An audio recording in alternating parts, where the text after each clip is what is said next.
You know that feeling when you wake up on a winter morning, put one foot out of bed, and the floor is so cold your soul leaves your body for a second. That little torture of having to run to the shower or the heater. Good. Now imagine that feeling doesn't last for 5 minutes. Imagine it lasts for 500 years. Imagine a winter so long, so relentless, and so brutal that the rivers you know turn into highways of solid ice. A cold so intense that birds fall frozen mid-flight like stones. A world where kings lose their crowns, not because of battles, but because their countries are literally starving to death under the snow. And the craziest part of all this is that I'm not talking about prehistory. I'm not talking about woolly mammoths chasing cavemen, nor the plot of a Hollywood disaster movie. This happened yesterday, historically speaking. Your great-great-grandparents lived in this freezer. Your family names survived this. We are talking about a period that scientists call, with a name that sounds almost harmless, the Little Ice Age. But I assure you, there was absolutely nothing little about it. It was the most radical and deadly climate shift in recent human history. And today, almost no one talks about it. So put on your coat, make yourself a very hot coffee, and stay with me, because we are going to travel to the moment when Earth decided to turn off the heating and see how that cold shaped the modern world as we know it. Let's start by busting a myth. When we think of climate change, we automatically think of heat. We think of melting glaciers, sad polar bears, and 40-degree summers. But history teaches us that cold is a much faster and more efficient killer than heat. Heat is uncomfortable. Cold is lethal. And between the year 1300 and 1850, approximately, humanity learned this lesson the hard way. During those 5 centuries, the global average temperature dropped.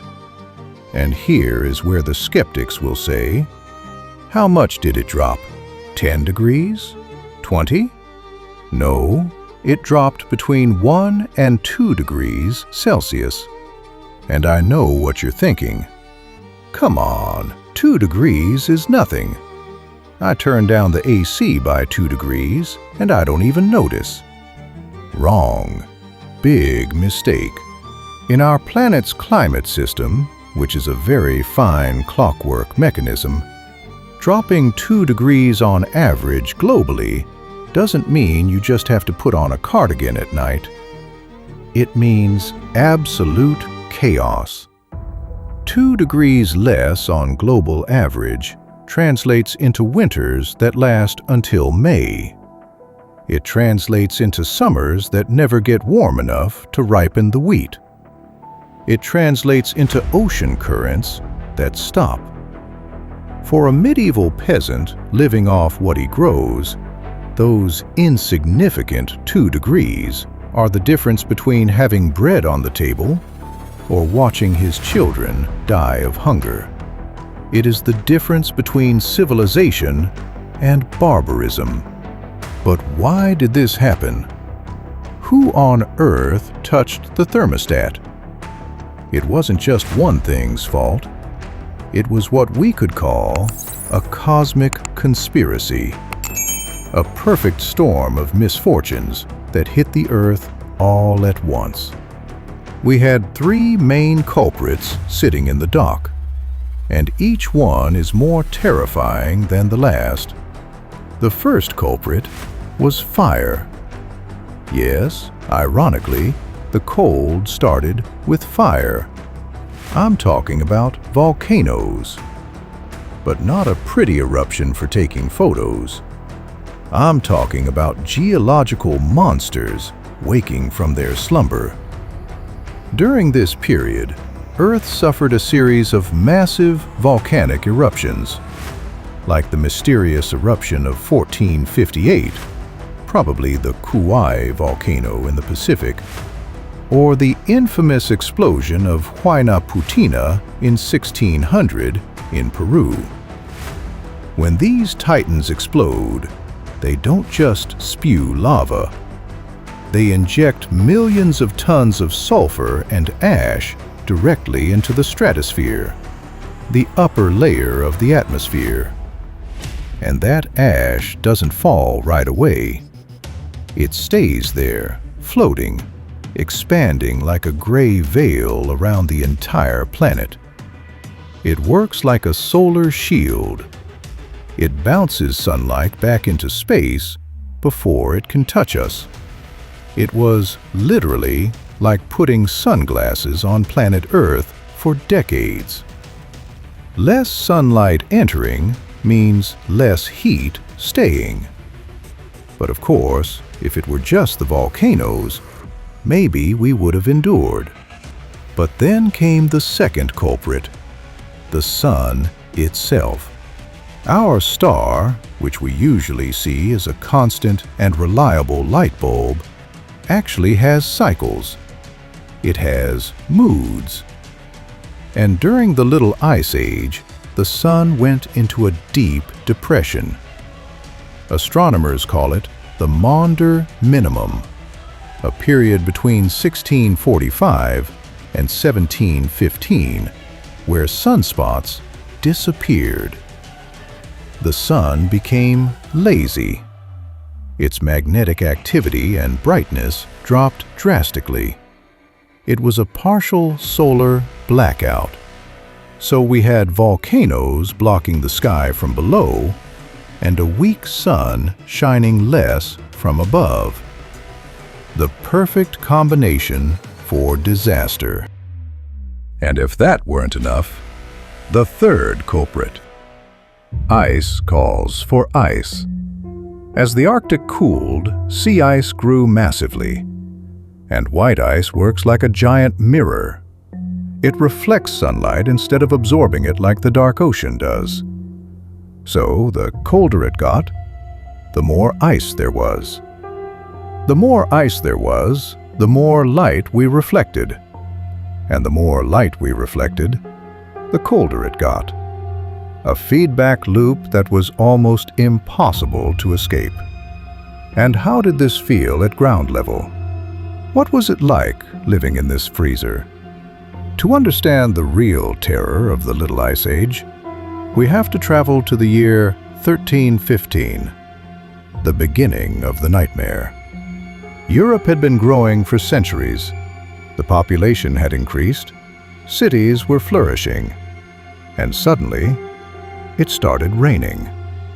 In the spring of 1315, the sky opened up over Europe, and it began to rain. And it didn't stop. It rained for weeks. It rained for months. Chroniclers of the time speak of a biblical deluge without Noah's Ark. Wheat fields turned into mud swamps. Seeds rotted underground before they could germinate.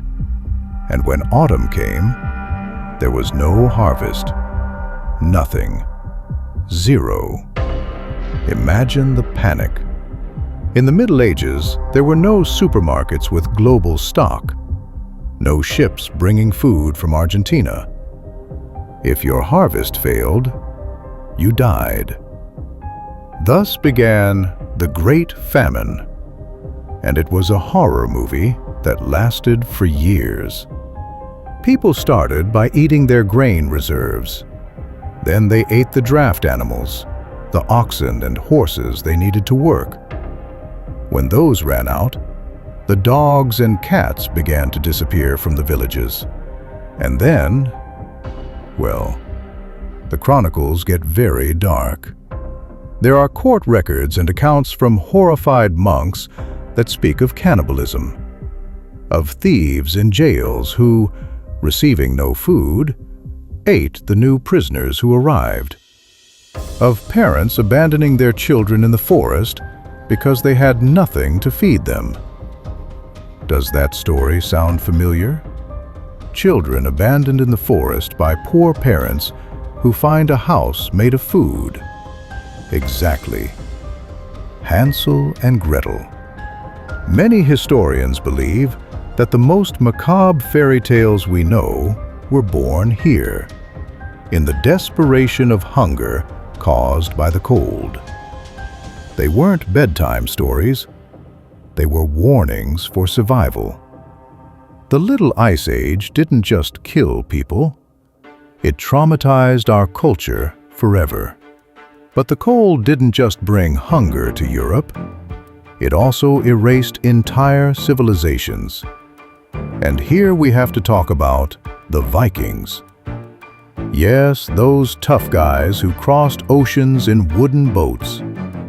Centuries earlier, during a warm period, the Vikings had colonized Greenland. They gave it that name, Greenland, not as deceptive marketing, but because there were actually green pastures on the coast. They raised cows, built stone churches, traded walrus ivory. They lived well. But when the Little Ice Age arrived, Greenland stopped being green and became a white trap. The sea froze over, cutting off trade routes with Europe. The pastures disappeared under eternal snow. Their cows, which were their pride and their food source, began to die of hunger and cold. And here comes the human tragedy. The Vikings were proud. They saw themselves as European cattle ranchers, not as savage hunters. They refused to adapt. Their neighbors, the Inuit, survived perfectly because they hunted seals and fished through the ice. They knew how to live with the cold. But the Greenland Vikings refused to learn from the Inuit. They preferred to die of hunger in their stone farms rather than eat pagan food. And that was exactly what they did. They disappeared. When European ships returned to Greenland centuries later, they only found empty ruins and silence. The cold does not forgive stubbornness. But not everything was death and destruction. Humans are incredibly adaptable, and sometimes, even in the apocalypse, they find ways to have fun. And this brings us to one of the most surreal and fascinating images of this period: the Thames Frost Fairs.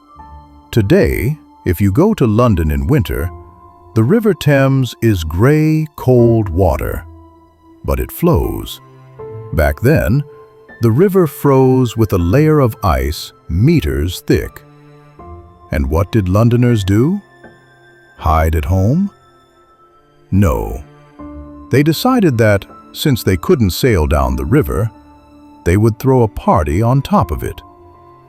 The Frost Fairs were ephemeral cities built on frozen water. Imagine leaving your house in 1680s London, walking down to the bank, and walking onto the river. There are entire streets formed by tents. There are makeshift bars selling beer and hot gin. There are barber shops, shoe shops, even brothels on the ice. The atmosphere was a mix of festival and madness. They lit gigantic bonfires on the ice to roast whole oxen. Bonfires on the ice. And the ice didn't even flinch. People went bowling, organized horse races, and bear fights. Once, they even marched an elephant across the frozen river near Blackfriars Bridge. Imagine the scene. An African elephant, probably shivering, crossing the frozen Thames while people clap, drinking spiced wine. It was the triumph of life over climate, but it was also a constant reminder of how abnormal everything was. There were mobile printing presses set up on the river to print cards that said, "Bought on the frozen Thames." It was the ultimate souvenir, proof that you had been there. But beneath that party, the river remained a threat. If the thaw came suddenly, the fare, the tents, and the people, everything would go to the bottom. They lived, literally, on fragile ground. However, this fun was only for those who could afford it. While the rich roasted oxen on the river, in the poor houses of the city, the cold was a terrifying domestic enemy. The architecture of the time was not ready for this. Houses were constant drafts. People slept in a sort of hibernation mode. Whole families shared the same bed to steal heat from each other. They sewed children into their wool clothes in November and didn't take them out until March to prevent them from losing body heat. The concept of hygiene went back centuries because who is going to bathe when the water in the basin has a layer of ice on top? Windows were covered with wood or heavy fabrics, making the interior of houses perpetually dark, lit only by the fire of the chimney and smelly tallow candles. Seasonal depression must have been brutal. Months without seeing the sun, breathing smoke, with constant cold in the bones, and eating hard bread made with flour mixed with acorns or sawdust to make it stretch further. And this domestic suffering, multiplied by millions of people, creates a social pressure cooker. When you are cold and hungry, you get angry. And when a lot of people get angry at once, kingdoms tremble. The Little Ice Age didn't just kill crops. It killed the political stability of Europe. It was the gasoline that set the continent on fire. Look at the 17th century. Historians call it the general crisis. There were more wars, revolutions, and state collapses in that century than at almost any other time in pre-modern history. And it's no coincidence. Take, for example, the 30 Years' War, 1618 to 1648. We are taught in school that it was a religious war, Catholics against Protestants, kings fighting for power. And yes, it was that. But why was it so long and so brutal? Why were the soldiers so ruthless in looting farms? Because there was no food. The cold had destroyed Europe's base economy. Mercenary armies didn't get paid on time, so they had to live off the land. But the land was frozen and barren. So they stole what little the peasants had, burned villages for warmth, and kept marching. The cold turned a political war into a Darwinian struggle for survival. More people died of hunger and typhus, a disease that loves cold and overcrowding, than from musket balls. And while Europe bled out on the ice, on the other side of the world, General Winter was up to his tricks with the most powerful empires of the East. Think of China, the Ming dynasty, the superpower of the time. They were rich, sophisticated. They had the Great Wall. They seemed untouchable.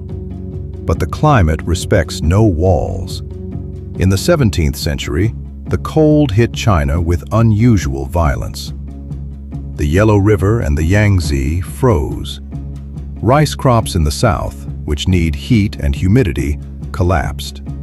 Hunger in China was so atrocious that the imperial system broke. The emperor, locked in his forbidden city, could not feed his armies. Soldiers, starving, deserted. Peasants, dying by the millions, rebelled. And in the north, the Manchus saw their chance. They crossed the Great Wall not because they were better warriors, but because the defenders were too weak to fight. The fall of the Ming dynasty in 1644 coincides perfectly with one of the coldest peaks of the Little Ice Age. The climate took down the dragon. Even the fearsome nomad armies of the steppes, the heirs of Genghis Khan, were stopped. Their power was based on horses, millions of horses. But horses eat grass.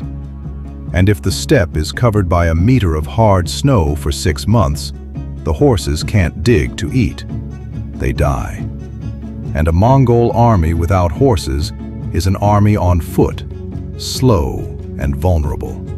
The cold redrew the borders of Asia simply by killing the grass.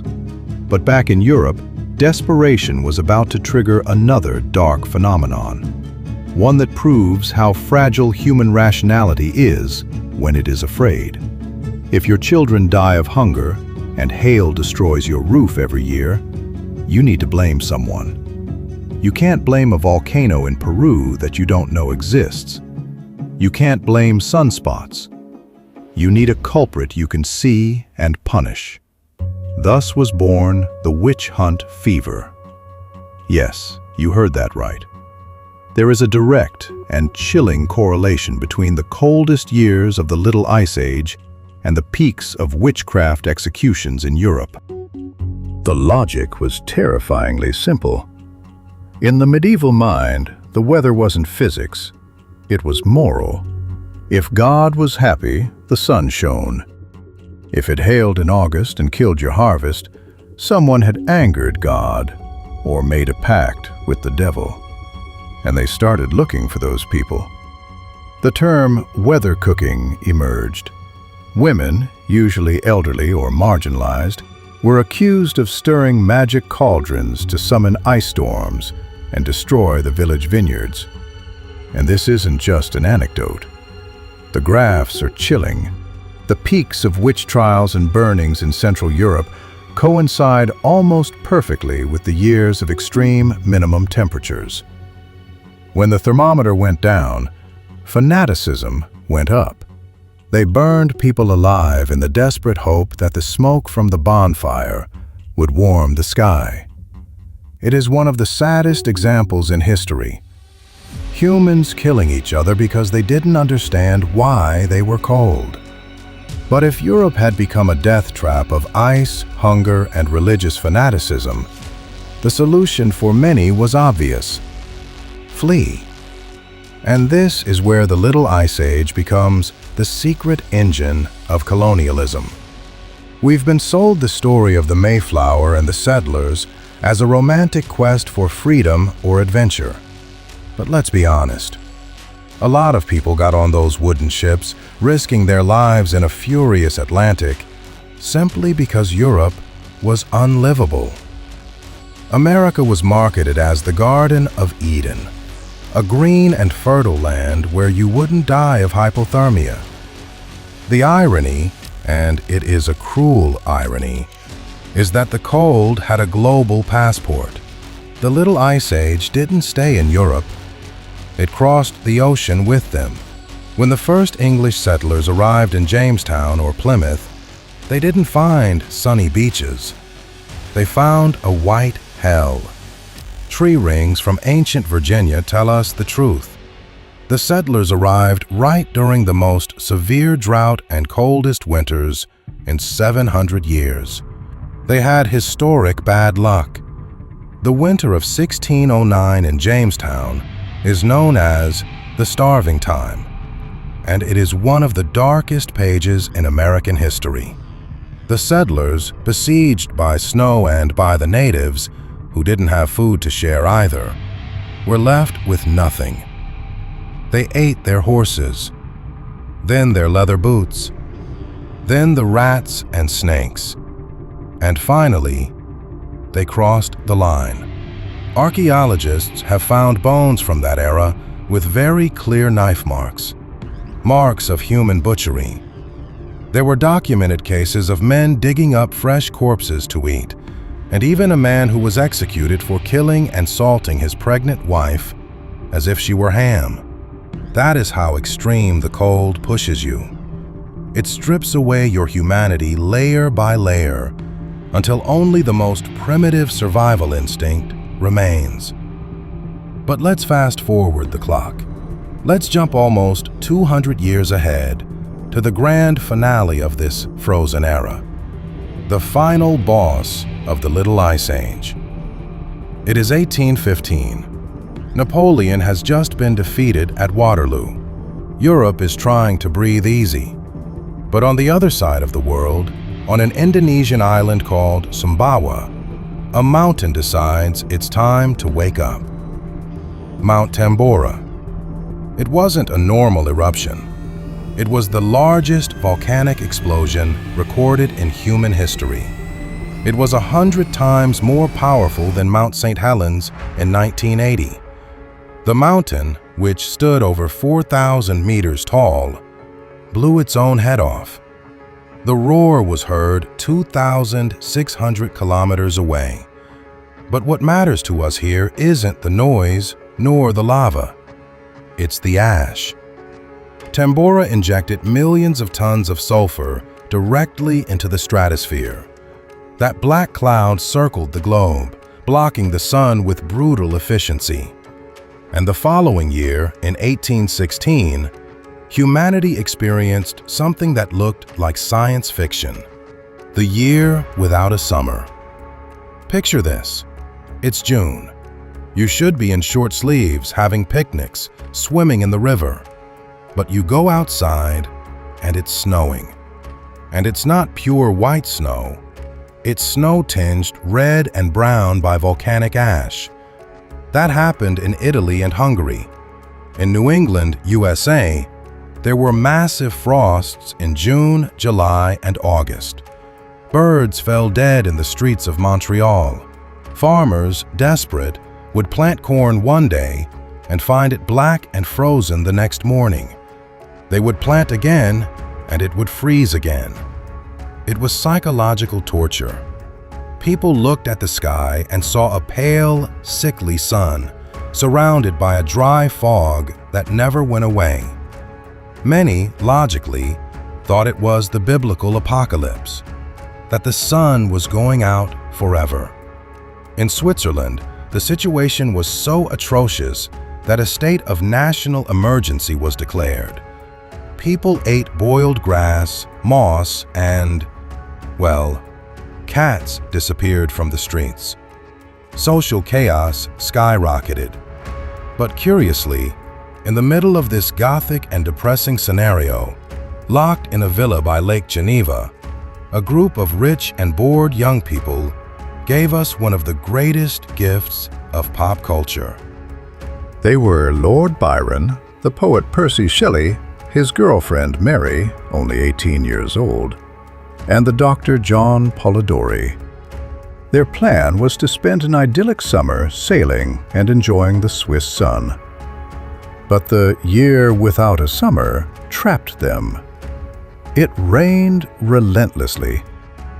Violent thunderstorms shook the house day and night.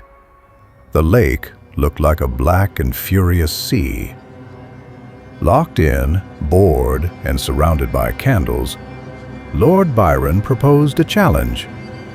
Which of us can write the most terrifying ghost story? Under that eternal storm, fueled by a volcano in Indonesia, Mary had a nightmare. She dreamed of a pale student kneeling beside a thing assembled from corpse parts that began to move. Thus was born Frankenstein. The modern monster is a child of the cold, and not just him. Polidori, in that same confinement, wrote The Vampire, the story that laid the foundations for Dracula decades later. Think about it for a second.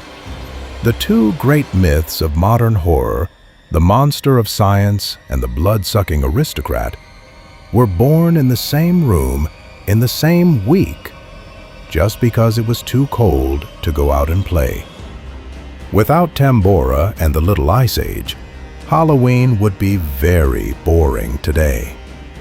But the legacy of the cold isn't just horror, it is also beauty. Have you ever heard a Stradivarius violin? They say its sound is unmatched, that modern science cannot replicate it. Well, the most accepted theory is that the Little Ice Age was to blame. During the Maunder Minimum, winters were so long and hard that trees in Europe grew very, very slowly. This created wood with a unique density and cellular structure, super compact. Antonio Stradivari used that frozen wood for his instruments. Extreme climate created the most beautiful music in the world. Or look at the art. The paintings of Pieter Bruegel the Elder, with his hunters in the snow and villages skating on frozen lakes. Those Flemish landscapes rarely see snow like that today. Bruegel wasn't imagining a fantasy world. He was doing photojournalism. He was painting what he saw out his window. Those works are visual proof of a world that no longer exists. Finally, around 1850, the planet began to come out of the freezer. Volcanic activity calmed down, the sun woke up from its nap, and, ironically, humanity began burning coal like crazy with the Industrial Revolution, starting the opposite process, the global warming that worries us today. But the Little Ice Age leaves us a humble and terrifying lesson. It reminds us that our civilization, with all its technology, its iPhones, and its skyscrapers, is incredibly fragile. We are a very thin layer of order on a wild planet. It took just a couple of degrees less for kings to fall, for us to eat our neighbors, and for us to create monsters. The story of the cold is the story of our vulnerability. And although we now look at the thermometer afraid that it will rise, we should never forget where we come from. We come from the ice. We survived the 500-year winter. So next time you complain about the cold, remember your ancestors skating on the Thames, and be thankful that the volcano is still asleep. Because the ice, sooner or later, always claims its turn.